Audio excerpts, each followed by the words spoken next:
l'Esprit de Dieu est tellement important, nous avons besoin d'y venir régulièrement. Et si vous voulez bien, on va se lever maintenant et on va lire un passage dans Actes chapitre 2 et à partir du verset 5. Le titre du message, « Payer le prix pour le baptême dans le Saint-Esprit ». Payer le prix pour le baptême dans le Saint-Esprit. Actes chapitre 2. Nous allons lire spécialement à partir du verset 5. Actes chapitre 2, verset 5. Or, il y avait en séjour à Jérusalem des Juifs, hommes pieux, de toutes les nations qui sont sous le ciel. Au bruit qui eut lieu, la multitude accourut, et elle fut confondue parce que chacun les entendait parler dans sa propre langue. Ils étaient tous dans l'étonnement et la surprise. Et ils se disaient les uns aux autres, « Voici ces gens qui parlent. Ne sont-ils pas tous Galiléens? Et comment les entendons-nous dans notre propre langue, à chacun, dans notre langue maternelle? Parthes, Mèdes, Élamites, ceux qui habitent la Mésopotamie, la Judée, la Cappadoce, le Pont, l'Asie, la Phrygie, la Pamphylie, l'Égypte, le territoire de la Libye, voisine de Cyrène, et ceux qui sont venus de Rome, Juifs et prosélytes, Crétois et Arabes. Comment les entendons-nous parler dans nos langues des merveilles de Dieu? » Ils étaient tous dans l'étonnement, et ne sachant que penser, ils se disaient les uns aux autres, « Que veut dire ceci? » Mais d'autres se moquaient et disaient, « Ils sont pleins de vin doux. » Alors Pierre, se présentant avec les 11, éleva la voix et leur parla en ces termes, « Hommes juifs, et vous tous qui séjournez à Jérusalem, sachez ceci, et prêtez l'oreille à mes paroles. Ces gens ne sont pas ivres, comme vous le supposez, car c'est 9 heures du matin, 3e heure du jour. Mais c'est ici ce qui a été dit par le prophète Joël. Dans les derniers jours, dit Dieu, je répandrai de mon esprit sur toute chair. Vos fils et vos filles prophétiseront. Vos jeunes gens auront des visions et vos vieillards auront des songes. Oui, sur mes serviteurs et sur mes servantes, dans ces jours-là, je répandrai de mon esprit et ils prophétiseront. Amen. Père, nous voulons te demander de bénir abondamment ta puissante parole. Aide-nous, Seigneur Jésus, à quitter nos rivages bien confortables pour aller, Seigneur, là où l'eau est profonde, là où il faut nager, là où l'eau, l'élément nous porte, là où ta parole nous transporte en ta présence. Nous demandons, Seigneur, que l'Esprit de gloire puisse nous aider encore aujourd'hui à comprendre, à réaliser, à recevoir tes promesses qui sont pour nous, nous qui sommes parvenus à la fin des temps.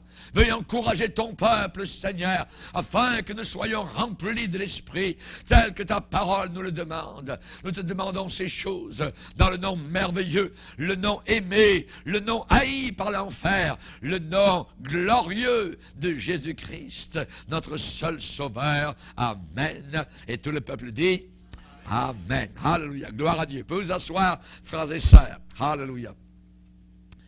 Nous avons lu un passage qui nous parle des réactions de ce qui s'est passé le jour de la Pentecôte, lorsque pour la première fois, de cette manière-là, le Saint-Esprit a été répandu. Le salut. Le salut est un cadeau de Dieu. Le salut est un don de Dieu. Le salut ne peut pas être acheté. Pierre a dit, ce n'est pas par de l'argent ou de l'or que vous avez été rachetés de la vaine manière de vivre que vous aviez hérité autrefois de vos pères. Mais vous êtes sauvés par le sang précieux qui a du prix, le sang de Jésus-Christ. La Bible nous dit que le salaire du péché, c'est la mort. C'est la mort. Mais le cadeau gratuit de Dieu, c'est la vie éternelle en Jésus-Christ, notre Seigneur. Ça, c'est le salut. Voyez, c'est le salut. Cependant, pour obtenir ce salut qui nous est offert, il y a certaines conditions à remplir avant que ce salut devienne une possession de l'homme. Nous le savons, la repentance, la foi, amen. Ce n'est pas par les œuvres que vous êtes sauvés, mais par le moyen de la foi. Cela ne vient pas de vous, c'est le cadeau de Dieu afin que personne ne se glorifie. Toutes les religions de la terre disent le contraire. C'est par vos œuvres, travaillez, faites ceci, faites cela, et peut-être qu'un jour, on n'est pas certain, voyez, vous irez au ciel. Tandis qu'avec le christianisme, eh bien nous qui vivons encore aujourd'hui avec le fondateur, ça ne vient pas de nous. Ce n'est pas par nos œuvres. Amen. Et dans toute église chrétienne qui se respecte, nous avons une croix quelque part. Amen. Elle est vide. Elle est vide parce que Christ n'est plus. Nous n'avons pas de crucifix. Voyez, nous ne croyons pas dans le crucifix. Nous croyons dans la croix vide. Amen. Où Christ est mort pour nos péchés. Alléluia. C'est là que Satan a été vaincu. Mais évidemment, il faut se repentir pour avoir ce salut qui nous est offert. Vous pouvez offrir un cadeau à quelqu'un, mais ce n'est pas dans la main de la personne tant que sa main ne vient pas le saisir en disant évidemment à tout cadeau merci. Voyez? Et c'est la même chose pour le salut. Il faut qu'il y ait repentance authentique. Il faut qu'il y ait conviction de péché.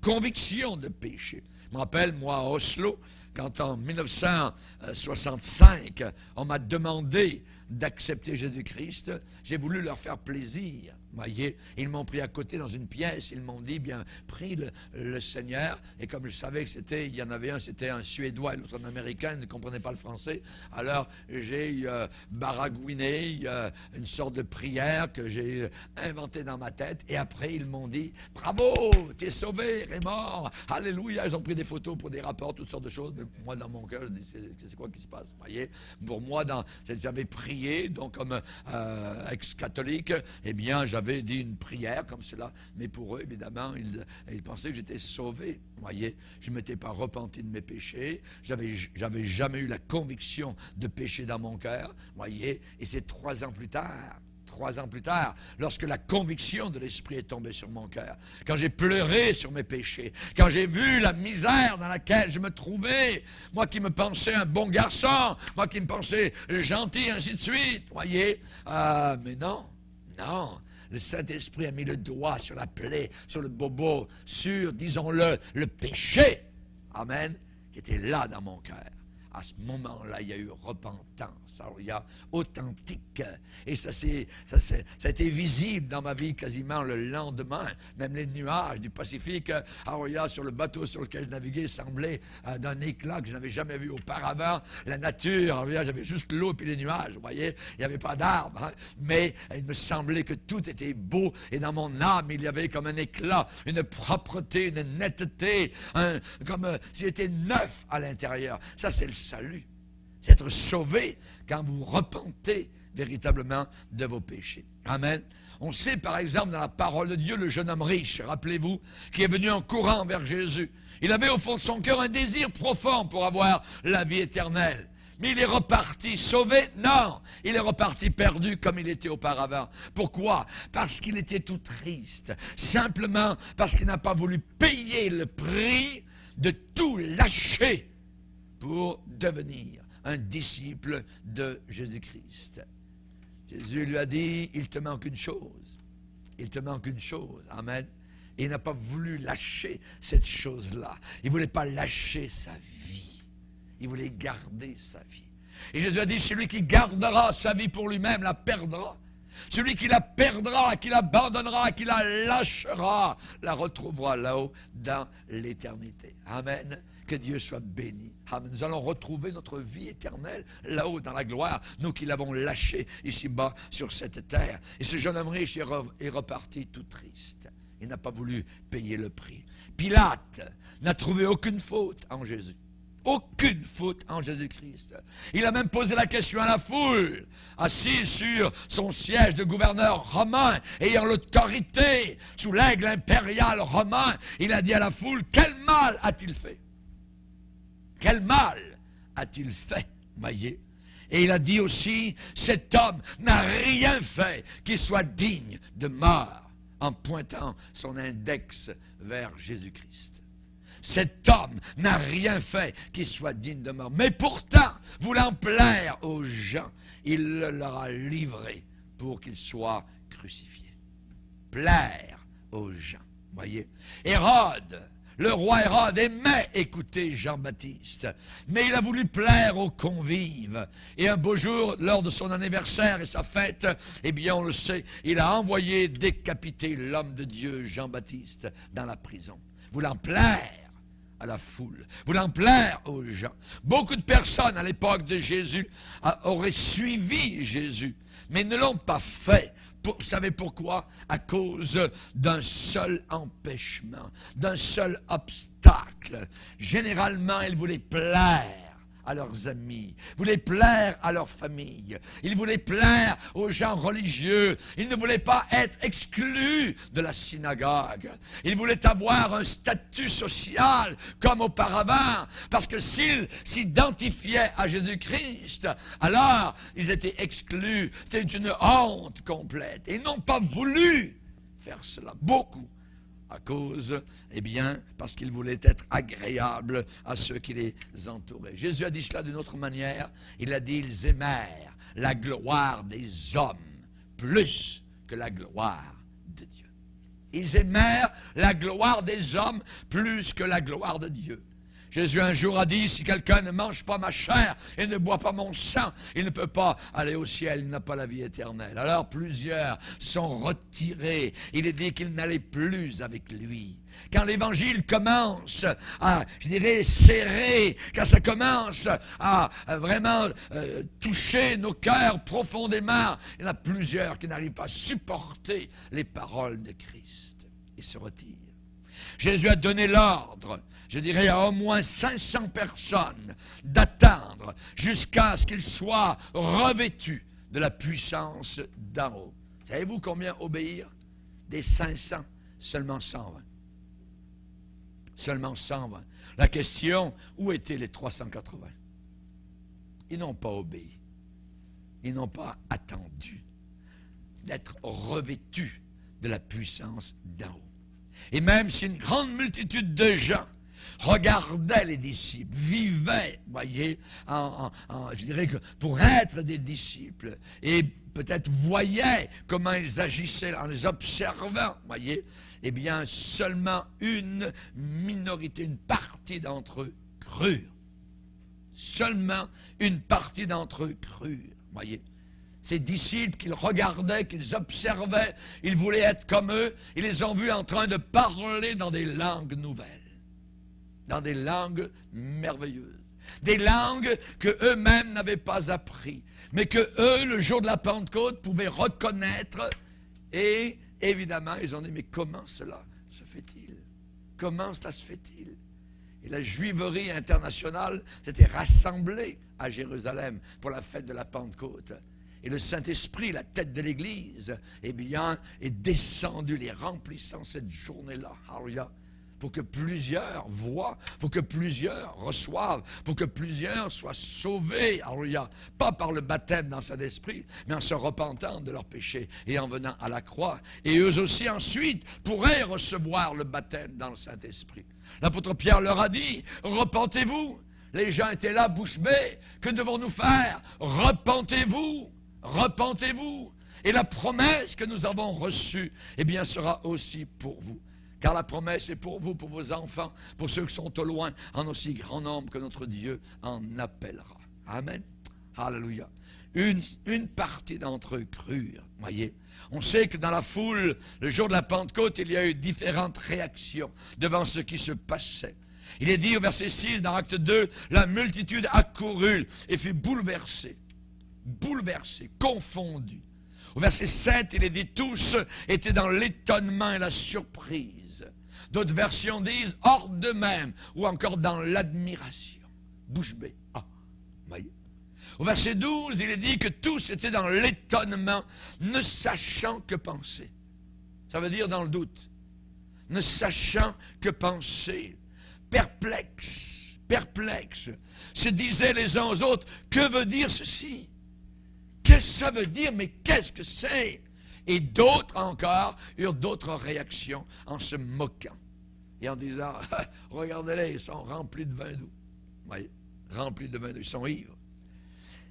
J'aimerais vous dire que si, lors du déversement du Saint-Esprit, la première fois, le jour de la Pentecôte, les réactions de la foule devant cette expérience vécue par les 120, eh bien, si les réactions ont été tellement diverses, il est logique de s'attendre à ce que des personnes soi-disant religieuses ne reconnaissent pas aujourd'hui la valeur de cette expérience. Ne reconnaissent pas la valeur de cette expérience. Voyez? Certains vont encore douter. Voyez? Et la Bible dit, celui qui doute, qu'il ne pense pas qu'il recevra quoi que ce soit de la part du Seigneur. Il faut être convaincu de la validité actuelle du baptême dans son esprit pour le recevoir encore aujourd'hui. Et ceux qui le croient encore aujourd'hui le reçoivent. D'autres vont se moquer ouvertement. Oui. Le baptême dans son esprit n'est pas le salut. Par exemple, dans les milieux évangéliques baptistes, ou frères chrétiens, ou quoi que ce soit, ces dénominations, on associe le baptême dans son esprit au salut. Ce n'est pas vrai. C'est faux. C'est une erreur. Il y a le salut et il y a le baptême dans le Saint-Esprit. À la Pentecôte, les 120, ce n'étaient pas des païens qui ont été convertis. C'était des gens qui avaient cru en Jésus-Christ, des gens qui avaient donné leur allégeance au Seigneur. Certains avaient marché avec Jésus pendant les 3 ans et demi avec lesquels il avait été avec eux sur cette terre. C'est des gens qui avaient prié pendant 10 jours auparavant, et les païens ne prient pas pendant 10 jours pour recevoir la promesse que Jésus leur avait donc promise. C'était des chrétiens. C'était des chrétiens. Oui. Le salut est une chose, le baptême dans son esprit est une autre chose, une expérience subconséquente, une expérience qui suit le salut. Donc, quiconque croit la parole de Dieu, quiconque préfère recevoir la puissance du Saint-Esprit, va la recevoir. Quiconque la désire plus que la louange des hommes, eh bien, cette personne va la recevoir. Jésus a dit, vous recevrez. Vous recevrez. Vous recevrez de la puissance. Vous recevrez de la dynamis en grec quand le Saint-Esprit viendra sur vous. Et ensuite, vous serez mes témoins. Vous serez mes témoins. Et Jésus leur a dit, ne partez pas évangéliser, attendez la promesse du Père. Dans peu de jours, vous serez baptisés, a dit le Seigneur, dans le Saint-Esprit. Jésus parlait à des chrétiens. Jésus parlait à des gens déjà sauvés. Évidemment, la crainte a empêché, nous le savons, et empêche encore aujourd'hui, beaucoup de gens de recevoir le salut, d'entrer au ciel. Ils ont peur de s'abandonner, de donner leur cœur totalement au Seigneur. Et la crainte a envoyé en enfer beaucoup de multitudes. La crainte a empêché, plus que toute autre chose, des chrétiens aussi de recevoir la puissance du Saint-Esprit. Parce qu'ils ont peur. La Bible dit, veillez à ce que nul ne se prive de la grâce de Dieu. Et c'est une privation. Si Christ a promis de la puissance, une fois que nous sommes sauvés par une expérience ayant comme signe initial un parler merveilleux en langue nouvelle, alors je la veux, cette expérience-là. C'est un miracle. Jésus a dit lui-même dans Marc chapitre 16, voici les miracles qui accompagneront ceux qui auront cru. Ils parleront de nouvelles langues. Ce n'est pas les langues à l'Institut linguistique. Ce sont des langues que c'est un miracle. Quand vous étudiez une langue à l'Institut linguistique, ce n'est pas un miracle. Vous l'apprenez à force de rabâcher, à force d'apprendre, à force d'entendre, voyez.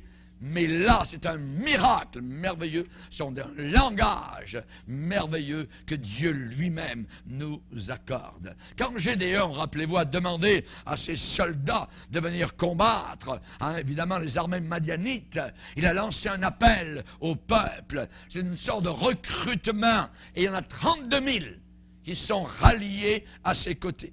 Et quand il a annoncé que les craintifs, les peureux, devaient se retirer, eh bien, ceux qui avaient peur sont retournés chez eux. savez combien des 32 000 ont déserté? 22 000. 22 000 ont déserté. Et ensuite, il a fait un test encore plus approfondi, et de ces restants, voyez, de ces 10 000, il en est resté seulement 300. Il en est resté 300, parce qu'ils ne croyaient pas, parce qu'ils avaient peur. Ils ne croyaient pas à la victoire. Ils ne croyaient pas aux promesses de Dieu. Vous avez déjà eu la liste de ceux qui vont aller en enfer? La liste, il y en a plusieurs dans la parole de Dieu, mais il y en a une particulièrement dans l'Apocalypse, au chapitre 21, et en début de liste, ceux qui seront jetés dans le feu éternel, en premier arrivent les lâches. Les lâches, voyez, ça veut dire les hésitants, les douteurs, voyez, ceux qui savent ce qu'ils devraient faire. Et le symbole de lâcheté, nous l'avons avec Pilate, qui savait très bien qui était Christ et qui s'est lavé les mains. Et c'est les premiers de liste qui seront jetés dans le lac de feu. Voyez, en haut de la liste, les lâches. La Bible dit, mais pour les lâches, la deuxième catégorie qui vient après la première, ce sont les incrédules. Les incrédules qui ne croient pas. Les lâches, premièrement, c'est qui les lâches? Les lâches sont ceux qui ont peur. Ils ne veulent pas prendre de risques. Ils ont peur, voyez. Ils préfèrent plaire à l'entourage, plaire à leurs amis, voyez. Ceux qui ont peur, les froussards, ceux qui capitulent, les dégonflés, les fuyards, les poltrons, les traîtres, les déloyaux, comme Judas, qui a, avec le baiser de la mort, embrassé la barbe de Christ, qui allait être déchirée. Les dégonflés, voyez. Ceux qui abandonnent, ceux qui vous plantent là, ceux qui vous plaquent là, ceux qui vous quittent, comme Démas l'a fait avec l'apôtre Paul. Les lâches sont les peureux.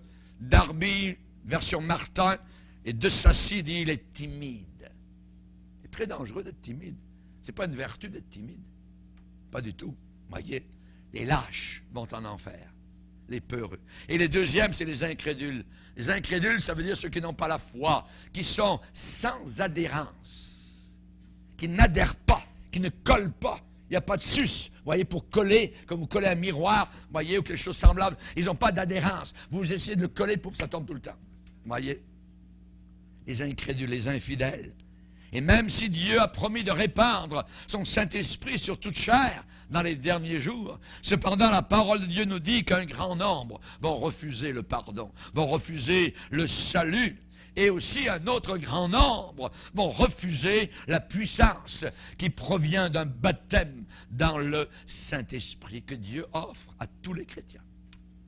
À tous les chrétiens, Dieu offre le puissant baptême dans le Saint-Esprit. La Bible dit que Dieu ne veut qu'aucun périsse, mais voulant que tous parviennent à la repentance. Est-ce que tous vont parvenir à la repentance? Non, ils n'en veulent pas, voyez. Est-ce que tous les chrétiens, maintenant, qui ont accepté Christ, vont parvenir à la puissance du baptême dans son esprit? Non, ils n'y croient pas. Et là, dans certains milieux, on leur enseigne qu'ils l'ont déjà reçu le jour où ils ont été sauvés. Vous n'avez pas reçu le jour où vous avez été sauvés, voyez. Si quelqu'un ne parle pas en langue nouvelle, il n'a pas été baptisé dans le Saint-Esprit. Et ça, je vais y tenir d'ardard jusqu'à ma mort. Personne ne pourra, je dirais, me prouver le contraire. Le pasteur Petrus, grand pasteur à Stockholm, qui est décédé maintenant, qui est dans la maison du Père, une des plus grandes églises, je dirais, pentecôtistes en Europe, en Suède, à son époque, il y a environ une quarantaine d'années, avait déjà écrit en disant « Le jour où nous lâcherons la doctrine du baptême dans le Saint-Esprit avec comme signe initial le parler en d'autres langues, ça sera la descente. Ça sera la pente. Ce ne sera plus la côte, ça va être la pente de la Pentecôte. » Que Dieu nous donne, je dirais, des choses à croire envers et contre tout. Oubliez ce qui vous a été enseigné dans des endroits qui ne se tiennent pas à la parole du Seigneur.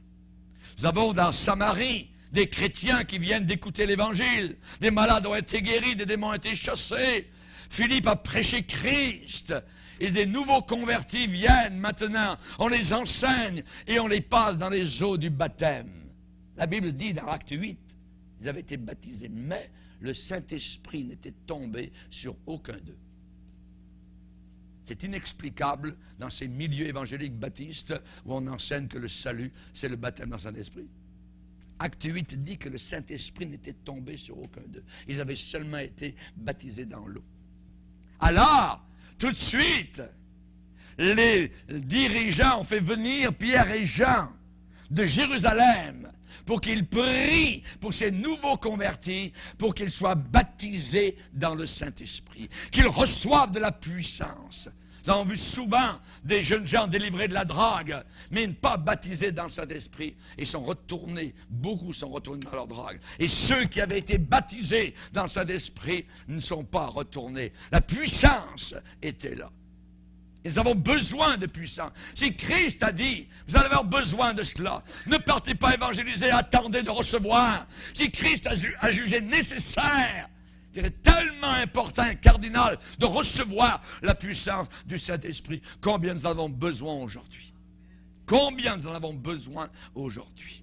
La parole de Dieu décrit, je dirais, les conditions de la fin des temps, je dirais autant à l'intérieur de l'Église qu'à l'extérieur. Paul va dire, sache que dans les derniers jours, il y aura des temps difficiles, parce que les hommes seront égoïstes, amis de l'argent, fanfarons, hautains, blasphémateurs, rebelles à leurs parents. Ils seront ingrats, irreligieux, insensibles, déloyaux, calomniateurs, intempérants, cruels, ennemis des gens de bien.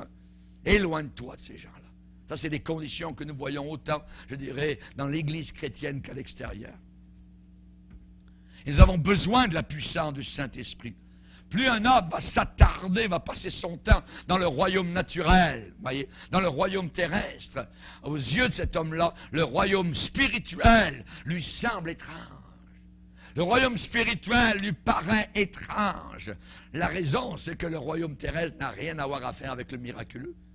Et alors que le royaume céleste et spirituel a toujours à faire avec le miracle. Voici les miracles qui accompagneront ceux qui auront cru.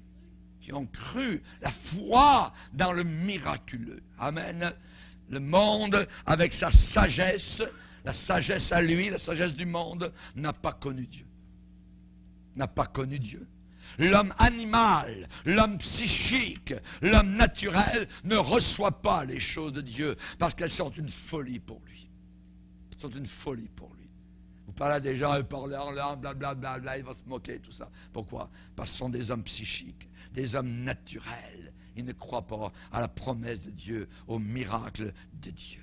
Jésus a bien dit, voici les miracles. La parole même du Sauveur a dit, voici les miracles. Ils parleront de nouvelles langues. C'est une folie pour Moïse d'étendre son bras sur la mer Rouge avec un bâton. Mais la mer s'est ouverte. Les eaux sont écartées. La mer a été fendue. C'est une folie pour Israël de marcher autour des murailles de Jéricho. Mais les murailles sont tombées. Les murailles sont tombées. Naaman, c'était une folie de descendre 7 fois, se plonger dans les eaux boueuses du Jourdain et sa lèpre partirait. Mais quand il s'est relevé la 7e fois, sa peau était claire comme celle d'un enfant. Merci Seigneur. Amen. La prédication de la croix est une folie pour ceux qui périssent. Et le petit groupe de disciples était bien humble, bien humble. Ils ont obéi. Jésus a dit d'aller à Jérusalem et de prier, d'attendre.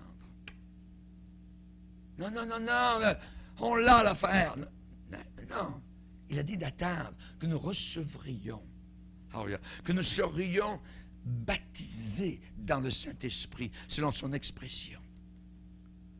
Thomas pourrait pu dire, non, attends, j'ai assez douté, mais on va croire, on va y aller. Oh, on peut prier une couple de jours, mais 3e jour, on s'en va, on évangélise. Ouais. Ils attendaient quelque chose. Ils attendaient quelque chose, quelqu'un.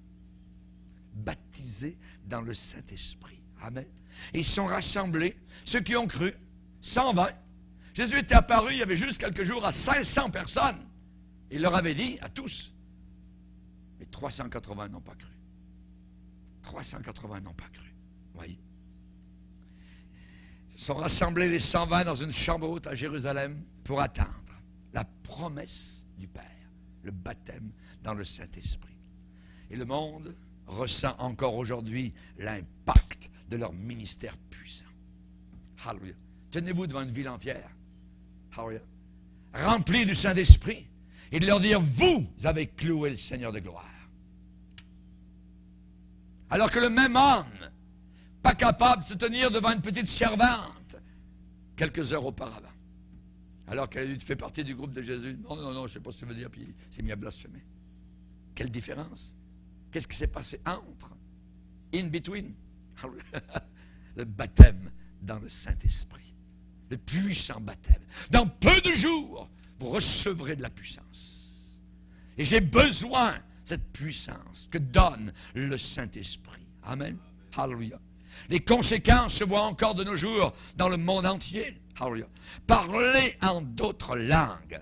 Si c'est dans la Bible, c'est une raison particulière. Moi, je veux tout ce que la Bible me promet. Amen. Vous savez que Dieu, un jour, va demander à chacun de nous des comptes. Il va nous demander à chacun des comptes sur la manière dont nous avons vécu notre vie ici-bas sur cette terre. Si nous l'avons vécu selon la parole de Dieu ou non. Dieu tient chacun de nous responsable. Nous devrons répondre devant lui. Les disciples de Jésus ont parlé dans d'autres langues lorsqu'ils ont été baptisés dans le Saint-Esprit. Le jour de la Pentecôte, il est dit, ils furent tous remplis du Saint-Esprit. Et ils commencèrent à parler en d'autres langues selon que le Saint-Esprit leur donnait de s'exprimer. Chez Corneille, ce centenier romain, Pierre a été appelé par le Seigneur à y prêcher l'Évangile. Il avait, Pierre, une certaine réticence. Il ne voulait pas y aller parce qu'il pensait que l'Évangile était uniquement pour les Juifs. Et c'était un non-juif, un goïm. La première fois, Pierre est allé prêcher dans la maison d'un non-juif, Corneille, centenier romain, à Césarée. L'auditoire était non-juif. Et cependant, cet auditoire a été sauvé sur le ministère de l'apôtre Pierre. Ils ont tous été baptisés dans le Saint-Esprit.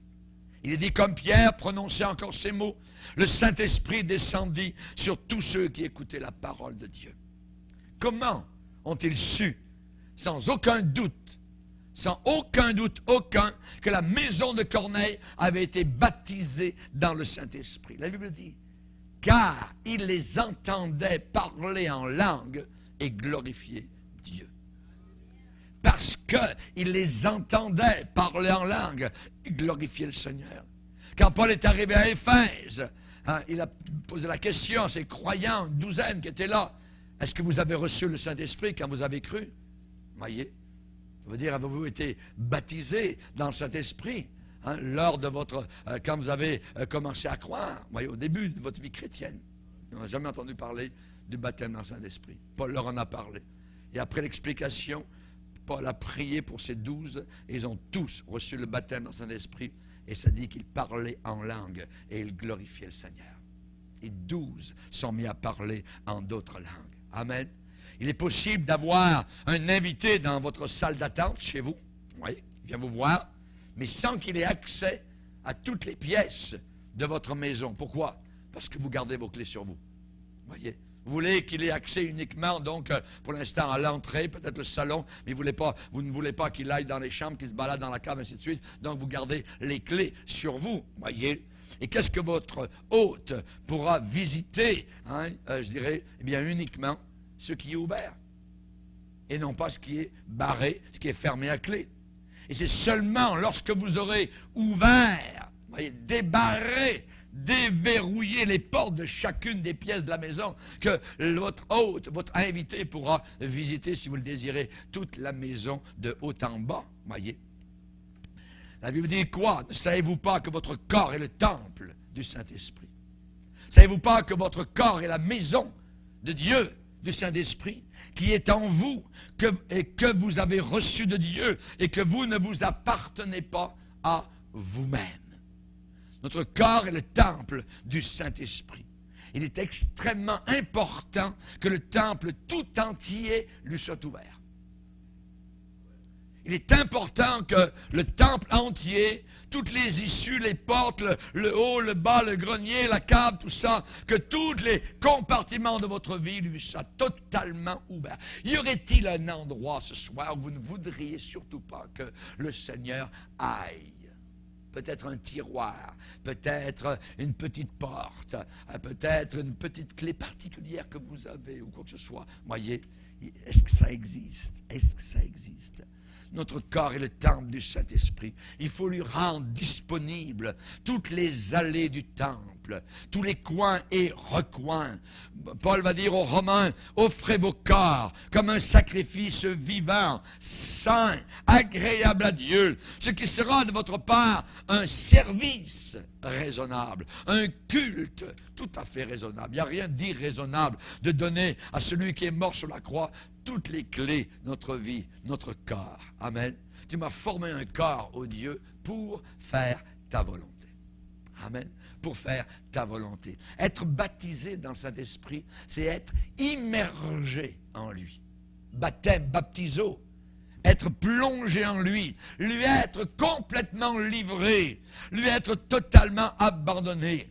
Il y a deux éléments de nos facultés qui sont toujours, je dirais, les derniers à vouloir se livrer ou s'abandonner. Premièrement, nos pensées, notre intelligence. Et la deuxième chose, qui est toujours dure à livrer, c'est notre langue. Notre langue, voyez. Les enfants, presque depuis leur tendre enfance, manifestent bien souvent un entêtement, une volonté, une détermination qui ne veulent pas être brisés. Jésus dit, vous, dans peu de jours, vous serez baptisés. Est-ce que le baptisé dans l'eau est en train de se rebeller, de dire au pasteur, non, pasteur, je veux pas y aller, non, j'ai peur. Non, non, au contraire, c'est une joie, tout le monde se réjouit. Et la personne s'abandonne, voyez, entre les mains de celui qui le baptise. Une fois même, j'ai baptisé une personne dans une rivière. Alors, et après l'avoir plongé, je ne savais plus où il était. Si le courant l'avait emporté ou quoi que ce soit.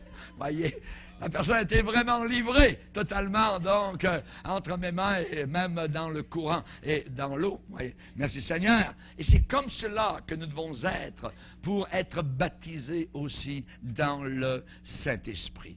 Notre intelligence, il faut la livrer. On ne devient pas fou, on ne devient pas vide. On ne fait pas le vide comme dans, je dirais, le nirvana ou le lotus ou le yoga ou les religions diaboliques des Indes. Non, non, non. Mais nous livrons notre intelligence. Nous nous appuyons littéralement sur ce que le Seigneur a promis. Nous sommes en sécurité dans les promesses de notre Dieu. Alléluia. Amen. Et quand une personne parle en langue, quand une personne parle ce langage inconnu, la pensée de la personne et la langue de la personne sont abandonnées complètement au Saint-Esprit. Amen. Paul va dire, si je prie en langue, mon esprit est en prière et mon intelligence demeure stérile. Elle ne travaille pas, voyez. Mais ma partie spirituelle est en prière. Ma partie spirituelle est édifiée. Il va bien dire, je prie en langue. Je prie, c'est une prière. Alléluia. Gloire au Seigneur. Et évidemment, mon intelligence, quand je prie en langue, ma compréhension est sans fruit, stérile, va dire l'apôtre Paul. Dans Jacques, il est dit, la langue, aucun homme ne peut la dompter. C'est un mal qu'on ne peut réprimer. Il y en a un seul qui peut la dompter, c'est l'Esprit de gloire. Le Saint-Esprit. Trempons notre langue dans le sang de Jésus-Christ. Et notre langue va devenir enflammée pour proclamer, pour dire les merveilles de Dieu, même dans des langues nouvelles, pour nous édifier dans notre temps de prière. Amen. Alors, le baptême du Saint-Esprit est comparé par Jésus, et Jean-Baptiste aussi le compare au baptême dans l'eau. C'est certain que vous pouvez boire un verre d'eau, et boire un verre d'eau vous fera reprendre des forces, voyez. Mais être immergé dans l'eau, c'est complètement différent. Être immergé dans l'eau sont deux expériences complètement différentes, mais cependant toujours avec le même élément, l'eau. L'eau, voyez. La nouvelle naissance, quand on est né de nouveau, eh bien, nous recevons évidemment des forces nouvelles spirituelles que nous n'imaginions pas. Alléluia, nous sommes comme ressuscités, il y a comme une résurrection, nous étions morts auparavant dans nos péchés, et maintenant, il y a une vie spirituelle qui commence à grandir, à croître, à se manifester. Et ensuite, lorsque nous sommes baptisés, immergés dans le Saint-Esprit, eh bien, le baptême dans le Saint-Esprit fait en sorte que nous sommes abandonnés totalement au Saint-Esprit. Alléluia. Seigneur, que veux-tu? Où tu veux? Quand tu veux? Dirige-moi. Alléluia. Tu es mon maître. Auparavant, c'est moi qui prenais le volant de ma vie, de ma voiture. Maintenant, je prends la place du voyageur. Seigneur, maintenant, prends le volant. Conduis. Amen. Alléluia. Gloire au Seigneur. Au baptême dans l'eau, le candidat s'abandonne à celui qui le baptise pour être complètement immergé sous l'eau. Amen. Et lors du baptême dans son esprit, celui qui le recherche, ce baptême puissant, alors il se livre aussi. Il s'abandonne à Jésus-Christ jusqu'à ce que le Saint-Esprit soit entièrement le maître en lui. Voilà ma vie, Seigneur, elle est à toi. Jésus va dire, vous savez donner de bonnes choses à vos enfants, et Dieu donnera son Saint-Esprit à ceux qui le lui demandent. Demandez. Amen. Alléluia. La Bible dit que les prophéties prendront fin, les langues cesseront, la connaissance disparaîtra. Paul dit, nous connaissons en partie, c'est-à-dire imparfaitement, nous prophétisons en partie, imparfaitement, mais quand ce qui est parfait sera venu, ce qui est partiel disparaîtra. Ce qui est partiel, c'est le parler en langue. Voyez. Ce qui est partiel, c'est la connaissance. Mais la connaissance n'a pas encore disparu. Et le parler en langue n'a pas encore disparu. Il n'y a aucun endroit où on nous dit dans la Bible, ça va disparaître à l'an 300. Voyez, il n'y a rien qui nous dit ça. Il n'y a rien. Absolument rien. Voyez. Quand ce qui est parfait sera venu, alors ce qui est partiel disparaîtra. Amen. Et la Bible dit que là-haut dans la gloire, ceux qui nous ont précédés, qui sont parvenus devant le Seigneur, on nous parle des esprits des justes parvenus à la perfection. C'est là-haut dans la gloire. Mais nous ne sommes pas encore dans la gloire. Et j'ai besoin de la prière. Et j'ai besoin du baptême dans le Saint-Esprit. Et le Seigneur veut encore aujourd'hui nous l'accorder. En terminant, je vous dirai, pour expliciter un petit peu plus le parler en notre langue, la Bible parle de prier dans une langue inconnue. Voici les miracles qui accompagneront ceux qui auront cru. Ils parleront. Voyez, ils prieront, ils loueront dans une langue inconnue. Et certainement que le parler dans une langue inconnue fait partie du ministère du Saint-Esprit. Aux yeux de beaucoup, c'est une folie. Mais la croix aussi est une folie. Et la verge de Moïse était une folie. Et se plonger dans les eaux du Jourdain était une folie. Voyez.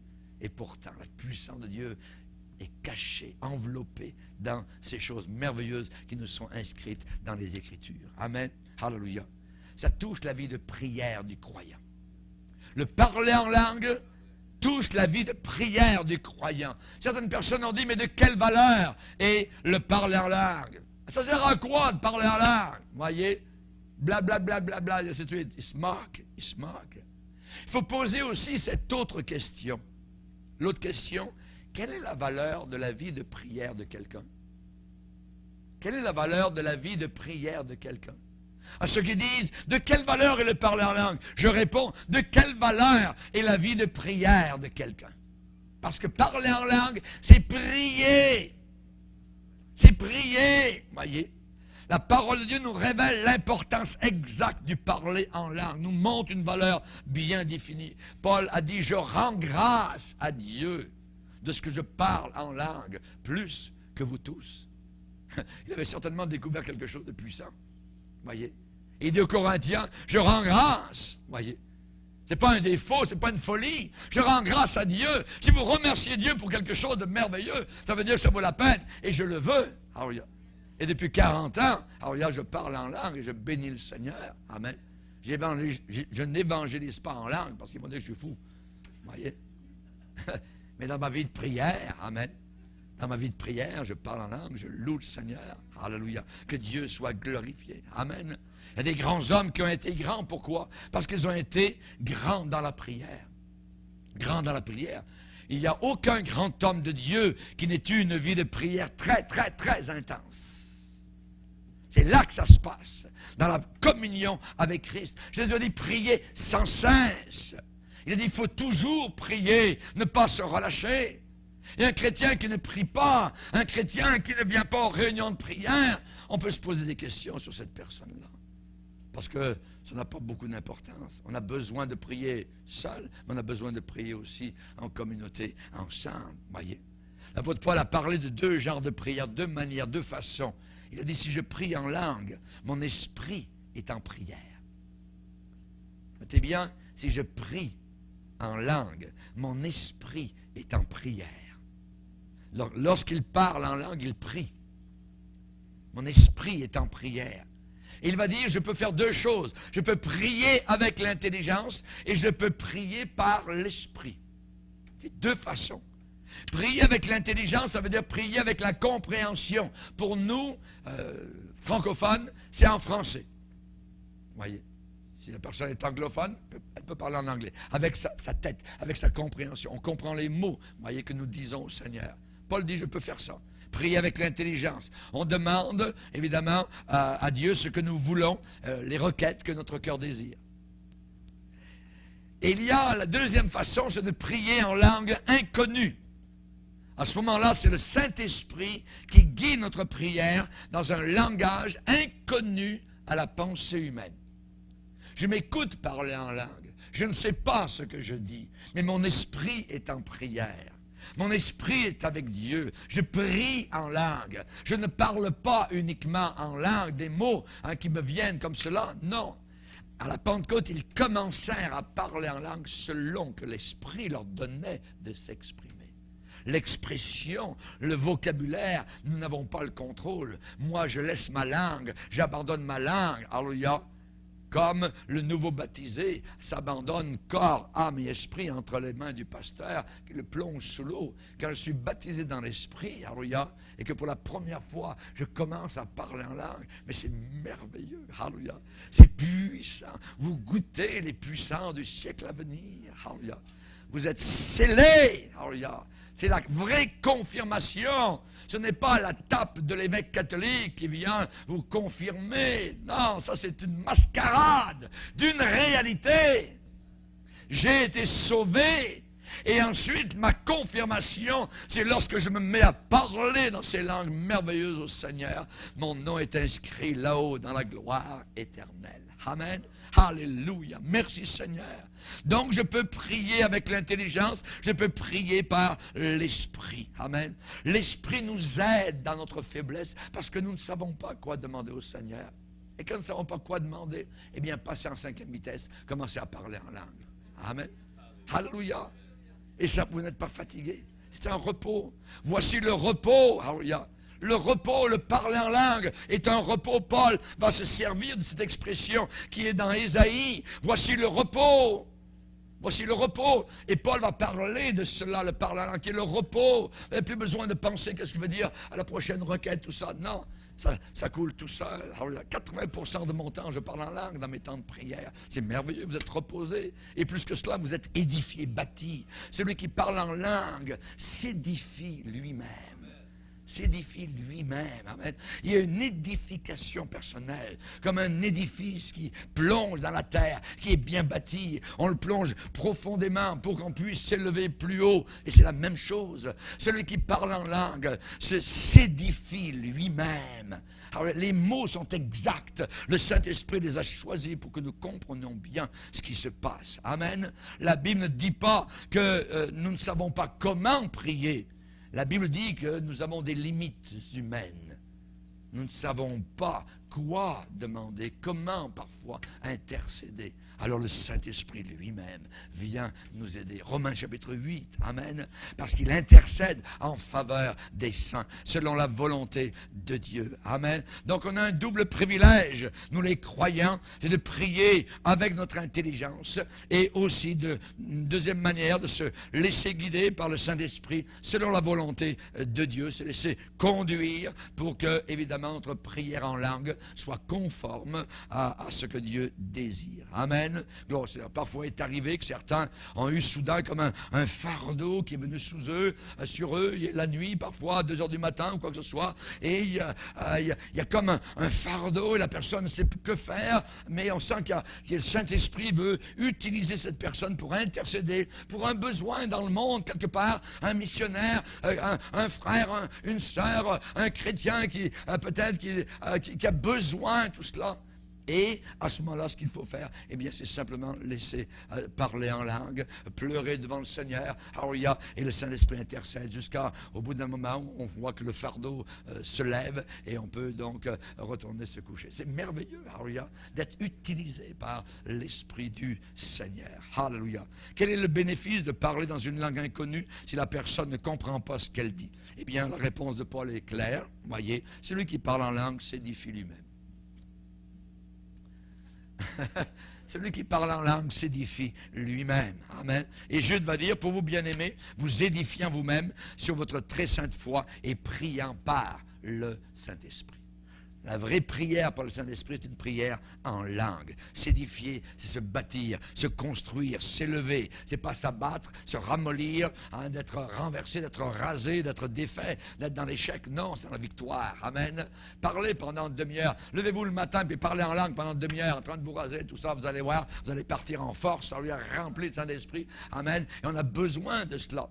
Après, quand vous partez le matin, vous regardez, vous mettez la clé dans votre voiture, pouf, l'aiguille est sur le E. Regarde. Oh, non. Vous aimeriez qu'elle soit sur le F, fill, amen, rempli, amen.